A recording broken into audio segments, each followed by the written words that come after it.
அடுத்து வருவோம். அவையடக்கம். இந்த அவையடக்கம் என்பது இவரை போல யாரும் செய்யல். அது என்னையா அது இவரை போல யாரும் செய்யலை? ஆம், இந்த அவை அடக்கம் என்ற சொல்லுக்கு 2 பொருள் இருக்கிறது. ஒன்று அவையின்கண் அடங்கி இருத்தல்னு பேர். பெரும்பாலும் மெய்கண்டாரை தவிர மற்ற நூலாசிரிய பெருமக்கள் எல்லாம் என்ன பண்ணியிருக்காங்கன்னா, அவையோரை கண்டு வணங்கி கொள்வாங்க. நான் ரொம்ப சிறியவன், நீங்களாம் ரொம்ப பெரியவங்க, என் பக்கம் ஏதாவது பிழை குற்றம் ஏதாவது இருந்தால் நீங்களாம் சுட்டி காட்டுனா நான் திருத்தி கொள்வேன் அப்படின்னு வணங்கி சொல்வது தாங்க மரபு. இதுக்கு நீங்கள் நமக்கு ஒரு எடுத்துக்காட்டு வேணும்னா பெரிய புராணம் தான். அவையடக்கத்தில் என்ன பண்ணார்? அளவிலாத பெருமையராகிய அடியவர் பெருமை நான் சொல்ல போகிறேன். எனக்கே தெரியுது அடியார்கள் அளவுபடாதவர்கள், அவருடைய பெருமை அளவுபடாதது. அளவில்லாத அடியார்கள், அளவுபடாத பெருமை, அதை போய் நான் சொல்ல முடியுமா? சொல்ல முடியாது. பிறகு ஏன் சொல்ல வந்தீங்கன்னு நீங்கள் கேட்காது எனக்கு தெரியுது.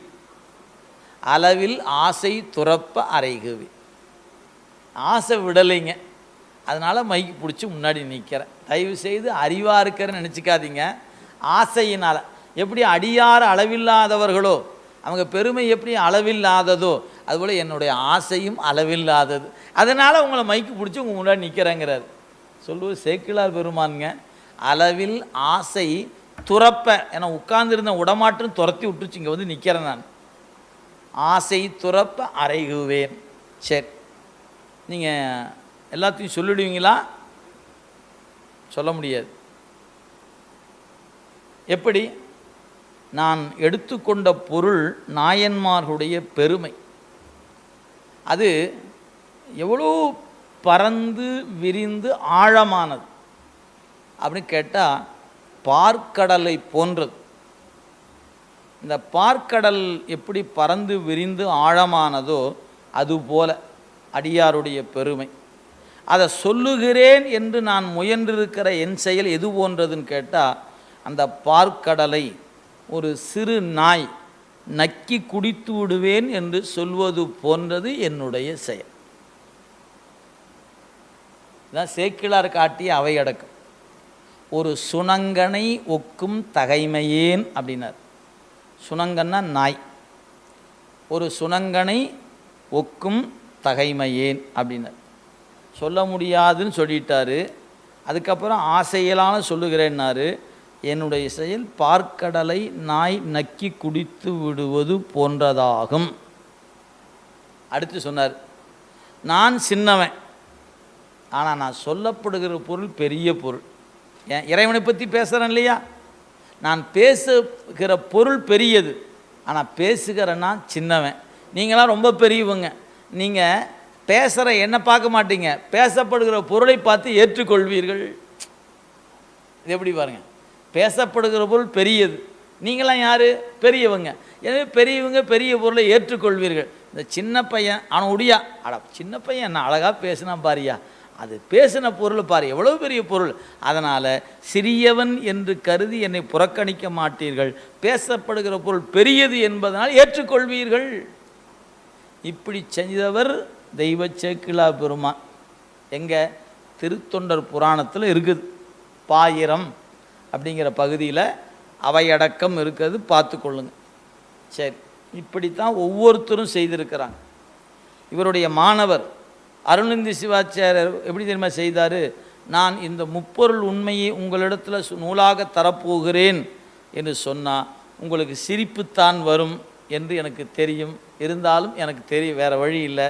நீங்கள் சிரிக்கிற வேலையை தவிர என்னால் வேறு ஒன்றும் செய்ய முடியாது. எனவே நான் இந்த முப்பொருள் உண்மை சொல்வது உங்களுக்கு நகைப்பை தரும்னு சொல்லி தொடங்கினார். இது அவர் காட்டிய அவையடக்கம். ஆனால் மெய்கண்டார் என்ன பண்ணார்? முற்றிலும் வேறானார். இவர் போல யாருமே அவையடக்கம் செய்யலை. முன்னும் செய்யலை, பின்னும் செய்யலை. அவர் காலத்துக்கு பிறகு இன்னைக்கு வரைக்கும் அவையடக்கம் என்ற முறையில் யாரும் இப்படி செய்யலைங்க. அவர் மட்டும்தான் செய்திருக்கிறார். பாருங்கள்,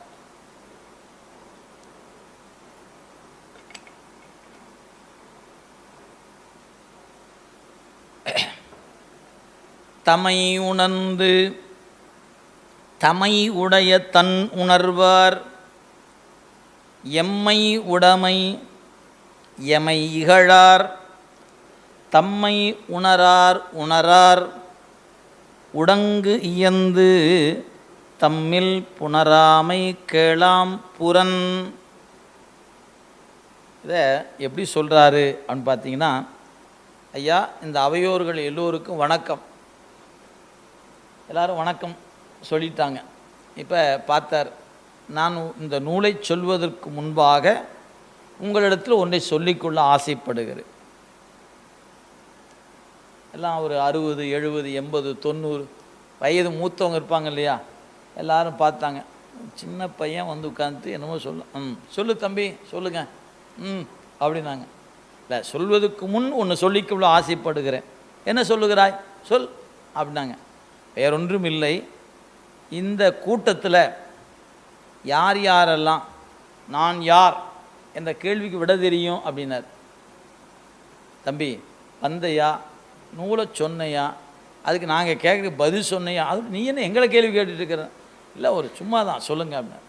சரி, ஒரு சில பேர் எனக்கு தெரியும் நாங்கள், இன்னொருத்தர் பேர் தெரியலன்னாங்க. சரி, இப்போ உங்கள் அனுமதியோடு இந்த கூட்டத்தை ரெண்டாக பிரிச்சுக்கிறேன். தெரிஞ்சவங்களாம் ஒரு பக்கம், தெரியாதவங்களாம் இன்னொரு பக்கம், அப்படி வச்சுக்கலாம். சரி, எல்லாம் பிரித்து உட்காந்தாச்சு. சரி, இப்போ நான் நூல் சொல்ல போகிறேன். இப்போ உங்களுக்கு நான் சொல்லும்போது இந்த சந்தேகம்லாம் வரும். இது எப்படி, ஏன் இங்கே வந்துச்சு அப்படின்னு கேட்பீங்களா? ஆமாம், கேட்போம். அப்படி கேட்கும்போது இப்போவே நான் உன்னை சொல்லிக்கிறேன், இந்த நான் யார் என்ற கேள்விக்கு யாருக்கெல்லாம் விடை தெரியுமோ அவங்க கேட்டாங்கன்னா நான் பதில் சொல்லுவேன். ஒருவேளை நான் யார் என்ற கேள்விக்கு விடை தெரியாதவங்களுக்கு சந்தேகம் வந்துச்சுன்னா முதல்ல நீ யாருன்னு கண்டுபிடிச்சிட்டு வா, அப்புறம் உன் சந்தேகத்துக்கு அப்புறம் நான் விடை சொல்கிறேன். புரியுதா? சும்மா எதுக்கு எடுத்தாலும் கேள்வி கேட்டே இருக்கக்கூடாது. முதல்ல உட்கார், முதல்ல நீ யாருன்னு கண்டுபிடி, முதல்ல உட்கார். இதுக்கு பேர் அவை அடக்கம். முன்ன சொல்லுது அவை அடக்கம், இப்போ சொல்லுது அவை அடக்கம். உட்காரியா, என்ன சும்மா கேள்வி கேட்டே இருக்கு. முதல்ல நீ யாருன்னு தெரியுமா உனக்கு? கண்டுபிடிச்சிட்டு பேசு, உட்கார் கேள. அவையை அடக்குதல்னு பேர். எனவே அவையில் அடங்குதல், அவையின் கண் அடங்குதல், அவையை அடக்குதல், இது ரெண்டாவது வகை. அவையை அடக்குதல் என்ன பண்ணியிருக்கார பாருங்க. தம்மை உணர்ந்து தமை உடைய தன் உணர்வார் எம்மை உடைமை எம்மை இகழார். இந்த வரிக்கு என்ன பொருள் செய்திருக்கா பாருங்க.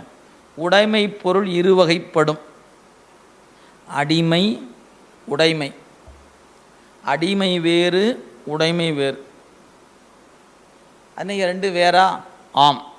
யாரெல்லாம் நான் அடியவன் அடியவன் என்று உணர்கிறார்களோ, அல்லது அறிவுடைய பொருளெல்லாம் இறைவனுக்கு அடிமை, அறிவில்லாத பொருளெல்லாம் இறைவனுக்கு உடைமை. அடிமை வேறு, உடைமை வேறு.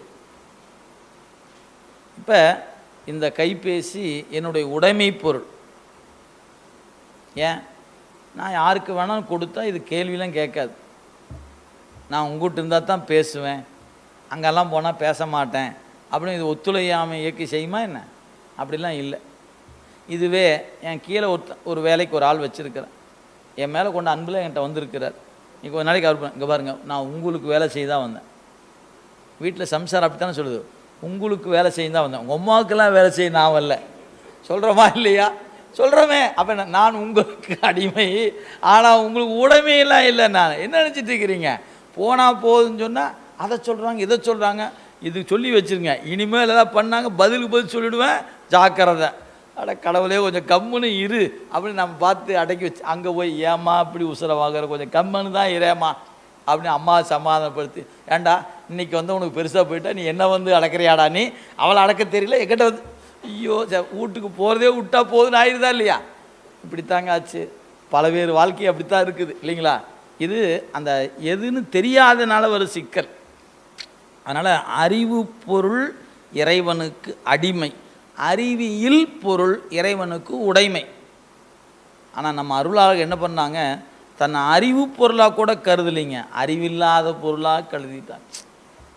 இதான் நம்ம பார்க்குறோம். அன்றே எந்தன் ஆவியும் உடலும் உடைமை எல்லாம் குன்றே அணையாய் என்னை ஆட்கொண்ட போதே கொண்டிலையோ இன்று ஓர் இடையூறு எனக்கு உண்டோ எந்தோள் முக்கண் எம்மானே நன்றே செய்வாய் பிழை செய்வாய் நானோர் இதற்கு நாயகம். ஏதாவது வந்தால் உன்னை நான் குறை சொல்ல முடியாதியா, ஏன் நீ நல்லதே செய்கிறவன், ஒருவேளை ஏதாவது பிழை இருந்தால் அது என் பக்கம் உடைய பிழையாக இருக்கும். இப்படி ஏற்றுக்கொள்வது தான் அந்த அடிமைத்திறத்தினுடைய உச்சமான நிலை. அதனால் இங்கே சொன்னார், அடிமை பொருள்கள் உடைமை பொருள் ரெண்டாக பிரிச்சுட்டார். ஆக அந்த உரை பாருங்கள், உடைமை பொருள் இருவகைப்படும், அடிமை உடைமை ஆகியவை. உயிர் பொருள் எல்லாம் அடிமை பொருள். இறைவனுக்கு அடிமை பொருளாக விளங்கும் உயிர்கள் முதலில் தம் இயல்பினை உணர வேண்டும். நான் யாருன்னு உணரணும். நான் யாருன்னு தெரியாமல் எனக்கு என்ன தெரியாது, என் தலைவன் யாருன்னு தெரியாது. நானே எனக்கு என்ன கண்டுபிடிக்கலாம், என் தலைவனை சரியாக கண்டுபிடிச்சிடணும்னா என்ன? அதான் பிரச்சனை. இப்போ நமக்கு என்ன பிரச்சனைன்னா, பலருக்கு தலைவர் தெரியுது, தன்னை தெரியல. அப்போ என்ன அர்த்தம்? உண்மை தெரியாமல் தடுமாறுறாங்கன்னு அர்த்தம். நான் யாருன்னு தெரிஞ்சால் எனக்கு ஒரு தலைவன் இருப்பது உணர முடியும். என்னையே நான் அறிந்து கொள்ள முடியாத பொழுது என் தலைவனை நான் என்ன பண்ண மாட்டேன், அடையாளம் காண முடியாது. ஒருவேளை நான் அப்படி கண்டிருந்தால் அது பொய்யாக இருக்குமே இல்லை, மெய்யாகாது. அதான் சொல்கிறார், இறைவனுக்கு அடிமை பொருளாக விளங்கும் உயிர்கள் முதலில் தம் இயல்பினை உணர வேண்டும். அதன் பிறகு தம்மை உடையானாகிய தலைவனை உணர வேண்டும். முதல்ல நம்ம உணரணும், அப்புறம் நம்ம தலைவரை உணரணும். அதனால் உணர வேண்டும். அவ்வாறு உணர்ந்தோர் மெய் உணர்வு உடையோர் ஆவர். அவ்வாறு மெய் உணர்வு உடையவர் எம்முடைய குற்றங்களை நீக்கி குணம் கொண்டு பாராட்டுவர். யாரெல்லாம் நான் யாருன்னு தெரிஞ்சுக்கிட்டாங்களோ அவங்க என்னை பார்த்துட்டு என்னுடைய பிழை ஏதாவது இருந்துன்னா அதை சுட்டி காட்டுவாங்க, திருத்துவாங்க. எனக்கு பரவாயில்லையே, இந்த அளவுக்கு சொல்லிட்டேன், பரவாயில்லப்பா, மகிழ்ச்சி, அப்படி பாராட்டுவாங்க. அதை விட்டுட்டு தன் இயல்பு தெரியாதவர்கள், தன் தலைவனை உணராதவர்கள் எம்மை குற்றம் சொல்வார்கள், எம்மை குற்றம் சொல்லுவாங்க. அப்படி சொல்லுகிறவர் குற்றம் சொல்கிறாங்களேன்னு நான் வருத்தப்படுற ஆள் நான் இல்லை. நீ என்ன வேணால் சொல்லிக்கோ, எனக்கு கவலை இல்லை. இதுதான் அடுத்த 2 வரி பாருங்கள். ஆதலால் எம்மால் செய்யப்படும் இந்நூலையும் ஏற்றுக்கொள்ளர். உயிர்களாகிய தம்மையும் உடையானாகிய இறைவனையும் உணராதவர்கள் தங்களுக்குள் கருத்து வேறுபாடு கொண்டு மாறுபட்டு இருப்பர். ஆதலின் அத்தகையோர் எம்முடைய நூலையும் இகழவே செய்வர். அவ்வாறு இகழ்ந்துரைப்போர் உரையை யாம் ஒரு பொருளாக கொள்ள மாட்டோம். இதுதான் ஒரு அவையடக்கத்தில் யாரும் செய்யாத ஒரு மாற்றம். தன்னை உணராதவன் தலைவனை உணர மாட்டான். தலைவனை உணராதவனுக்கு சிவஞான போதம் புரியாது. சிவஞான போதம் புரியாதவன்லாம் அதெல்லாம் ஒரு நூலா அப்படின்னு சொன்னான். அவர் உங்கள் நூலை என்ன சொன்னார்? யாரையா சொன்னா? அவரா?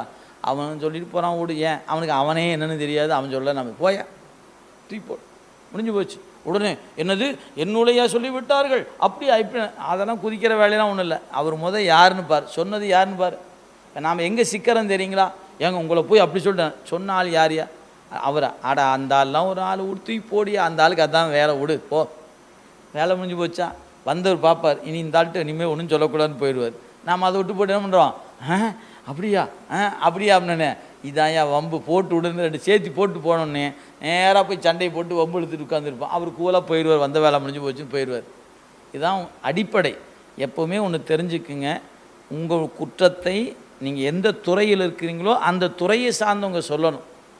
ஒரு தொழில் செய்கிறவர் உங்கள் தொழிலை பார்த்து, தம்பி இப்படி பண்ணாதப்பா, இதை இப்படி பண்ண அப்படி பண்ணால் அவர் அனுபவம் உடையவர் சொல்லும்போது கேட்டுக்கலாம். தொழிலே செய்யாத ஒருத்தன் நீங்கள் தொழில் செய்கிறத பார்த்து நீ என்னையா பிஸ்னஸ் பண்ணுறேன்னா உனக்கு என்னையா தெரியும் போன்னு சொல்லுவோமா இல்லையா?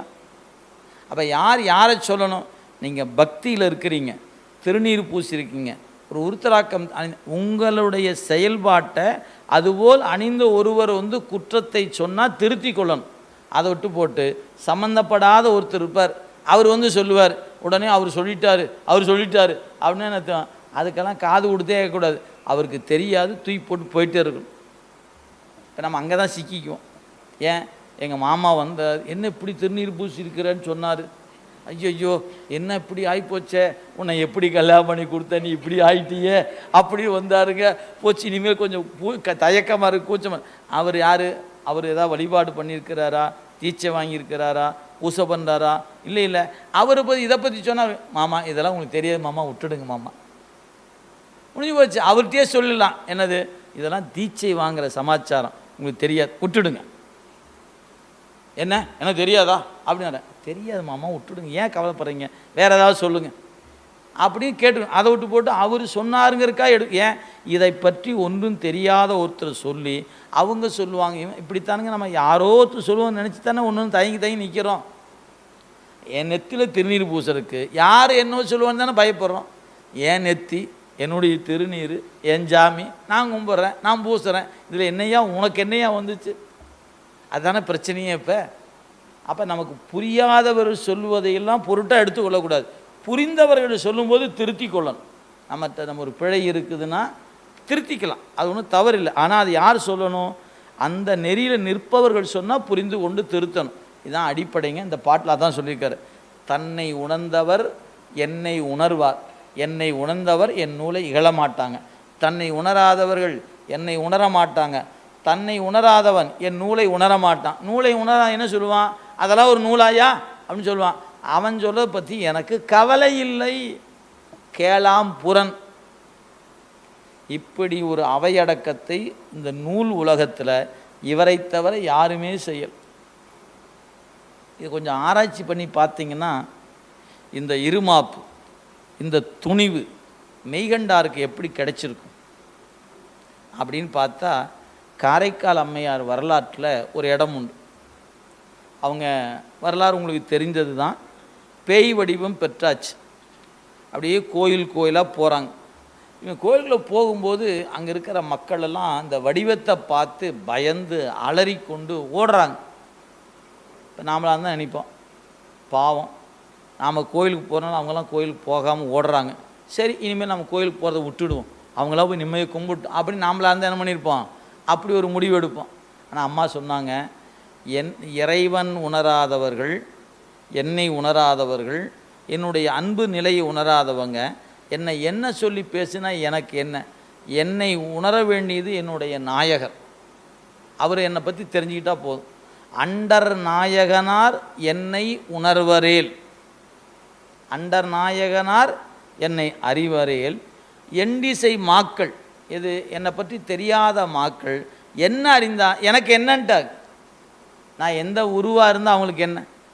அப்போ இறைவன் தான் ஏமா இந்த வடிவம் எடுத்துட்டேன்னு அவர் பயந்தாத்தான் நான் பயப்படணும். ஐயோ சாமி விரும்பாத வடிவத்தை எடுத்துட்டனே அப்படின்னு. அப்படி இல்லை, அவர் என்னை உணர்வார், எனக்கு அவரை தெரியும். எங்கள் 2 பேர்த்துக்கு அன்பு இன்னொருத்தர் தெரிய போகிறதில்ல, அவங்க என்ன சொன்னால் எனக்கு என்ன?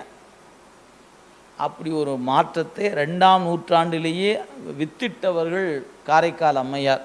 எனவே அன்பு என்பது இறைவனுக்கு நமக்கும் உரியது, பார்வையாளருக்கு புலப்படுவது அல்ல, பார்வையாளர்கள் சொல்வது எனக்கு கவலைப்படுவதும் இல்லை அப்படின்னு ஒரு அவையடக்கத்தை இந்த இடத்துல கொடுத்துருக்கிறார். எனவே கீழே பாருங்கள், கடைசி பத்தி, சிவபெருமானுக்கு தாம் அடிமை என்று உணராதவர் புறச்சமயத்தவர் ஆவார், அவர்கள் கூறும் புறங்கூறுதலை ஒரு பொருளாக கருத மாட்டோம்.